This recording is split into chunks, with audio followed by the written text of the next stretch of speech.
4D, completing the square. So this is another way of solving equations by creating a perfect square that can be factored.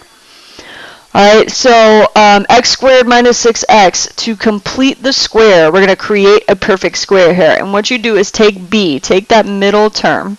Alright, so negative 6, we're going to divide it by 2, so that would be negative 3.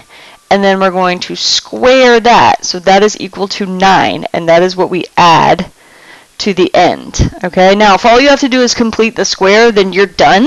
But what we've done there is make a perfect square. And so to factor this, I just take the square root of this last number, so 3, and then I use the sign that's here. So this is x minus 3 squared. Alright, and that's how we factor that. Okay, so if we're going to solve an equation by completing the square, let me copy this down here so I have room to write. X squared minus 6x plus 5 equals 0.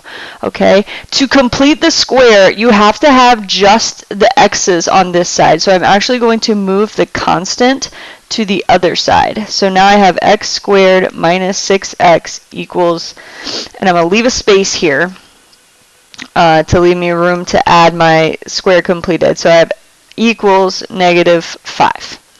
Okay, so then we complete the square. So again, I take my b term, negative 6 divided by 2 is equal to negative 3. And I square that and I get 9. So I'm going to do plus 9 on both sides of the equation. Alright, then I can factor this left side. So again, it's the square root of the last term and the sign of the middle. So x minus 3 squared is equal to, and I have to simplify this, so negative 5 plus 9 would be 4. Okay, and then we can solve it by taking the square root. So if I take the square root of this, that would just cancel out my squared part. So I have x minus 3, and then the square root of 4 is 2. And then, of course, get x by itself. So x is equal to 5. Alright, and then remember that when you anytime you take the square root of something, you have to do plus or minus. So we did x minus 3 equals positive 2. I also have x minus 3 equals negative 2. Okay, but then same thing, add 3 to both sides. So in this case, x would equal 1. So those are my two solutions, x equals 5.